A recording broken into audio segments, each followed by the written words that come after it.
আসসালামু আলাইকুম প্রিয় দর্শক, এচে কিচেনে সবাইকে স্বাগতম। আশা করি সকলেই অনেক অনেক ভালো আছেন। আজকে আমি রান্না করব পটল, আলু এবং চিচিঙ্গা দিয়ে শিং মাছের ঝোল। তো চলুন দেখে নেওয়া যাক কিভাবে রান্না করতে হয়। আমি এখানে 4টা পটল, একটা আলু আর একটা চিচিঙ্গা নিয়েছি। এখন চিচিঙ্গার সবজিগুলোর খোসা ছাড়িয়ে ভালো করে ধুয়ে কেটে নেব।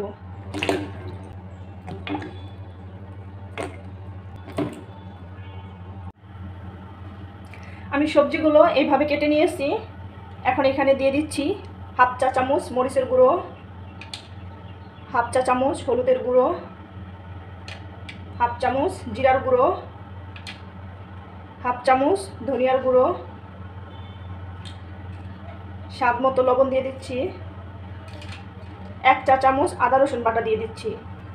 আমি শিং মাছগুলো ভালো করে ধুয়ে নিয়েছি, ভালো করে পরিষ্কার করে নিয়েছি। এখন এর মধ্যে লবণ দিয়ে দিচ্ছি আর দিয়ে দিচ্ছি লেবুর রস। লেবুর রসটা দিলে মাছের যে একটা গন্ধ থাকে সেই গন্ধটা আর করবে না। এখন এই লেবুর রসগুলো দিয়ে মাছগুলো ভালো করে কষলে কষলে ধুয়ে নেব।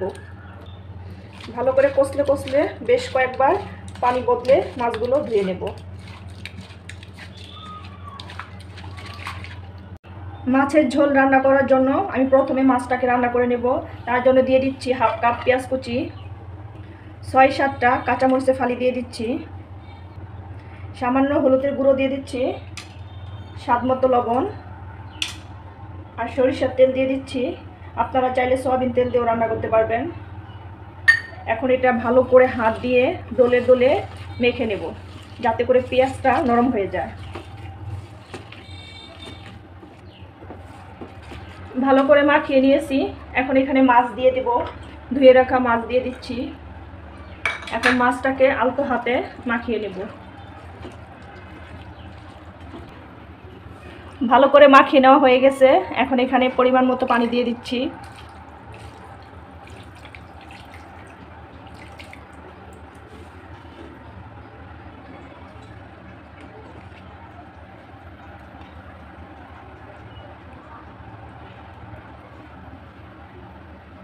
এখন ঢাকনা দিয়ে ঢেকে দিচ্ছি, তারপর চুলাটা ধরিয়ে দিচ্ছি। প্রথম অবস্থায় চুলার আঁচটা ফুল আঁচে রাখবো, চুলার আঁচটা বাড়িয়ে রাখবো। যখন মাছটা এরকম বলক চলে আসবে তখন চুলার আঁচটা মিডিয়ামের চেয়ে একটু কম রেখে ভালো করে নেড়ে চেড়ে রান্না করে নিতে হবে। মাংসটা ভুনা ভুনা করে নিতে হবে।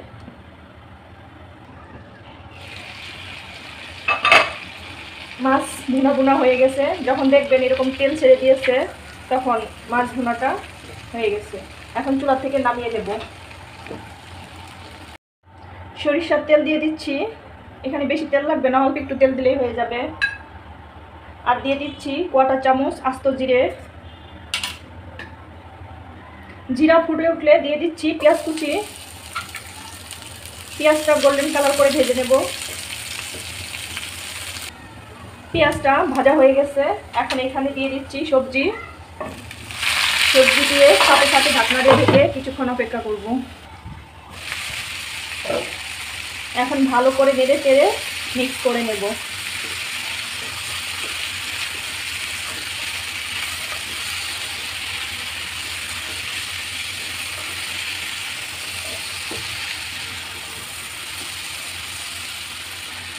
মিক্স করা হয়ে গেছে। এখন এখানে আমি পানি দিয়ে দিচ্ছি, বেশি না, অল্প করে পানি দিয়ে দিচ্ছি।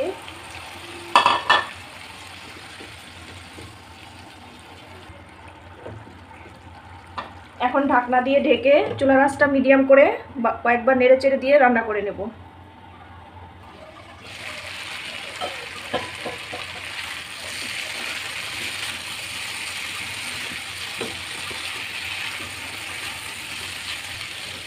সবজিটা ভালো করে কষানো হয়ে গেছে। এখন আমি ঝোলের পানি দিয়ে দিচ্ছি। ঝোলের পানিটা এমনভাবে দিতে হবে যেন কিছু সবজি ডুবে যায়, কিছুটা দেখা যায়। তারপরেও আপনারা আপনাদের পছন্দ মতো ঝোলের পানি দিয়ে দিবেন, যে যেমন ঝোল খেতে চান।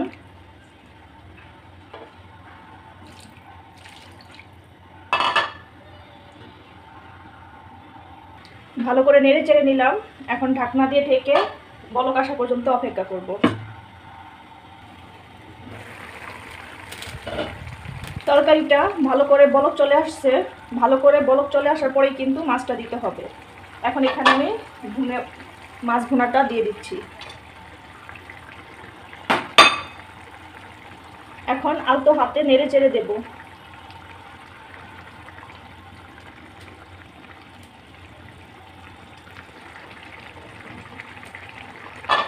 এখন এখানে কিছু পেঁয়াজের বেরেস্তা দিয়ে দিচ্ছি, এটা অপশনাল, আমার হাতের কাছে ছিল, না দিলে হয়তো নষ্ট হয়ে যাবে, তার জন্য পেঁয়াজের বেরেস্তাটা দিলাম। এখন ঢাকনা দিয়ে ঢেকে রান্না করব 5-7 মিনিট। আমি চুলার আঁচটা মিডিয়াম আঁচে 5-7 মিনিট রান্না করে নিলাম। এই দেখুন ঝোলটা ঘন হয়ে গেছে, মানে গাঢ় হয়ে গেছে। এখন আমি আলতো হাতে একটু নেড়ে চেড়ে দিচ্ছি। এখন উপর দিয়ে 1/2 চা চামচ ভাজা জিরে গুঁড়ো দিয়ে দিচ্ছি, দিয়ে চুলার আঁচটা একদম লো করে 5-7 মিনিট রান্না করে নেব।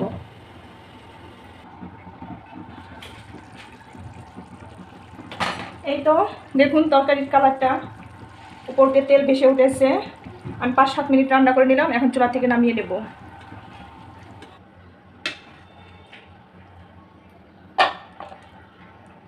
তৈরি হয়ে গেল শিং মাছের ঝোল। ভিডিওটি ভালো লাগলে লাইক, কমেন্ট, শেয়ার করবেন। আমার চ্যানেলটিকে সাবস্ক্রাইব করে চ্যানেলটির পাশেই থাকবেন। আমি উপর দিয়ে আবারও কিছু ভাজা জিরা গুঁড়ো দিয়ে দিচ্ছি। ভিডিওটি কেমন লাগলো কমেন্ট করে জানাবেন। তো ধন্যবাদ সবাইকে এতক্ষণ আমার ভিডিওটি দেখার জন্য। আজকের মতো এখানেই বিদায় নিচ্ছি। আল্লাহ হাফেজ।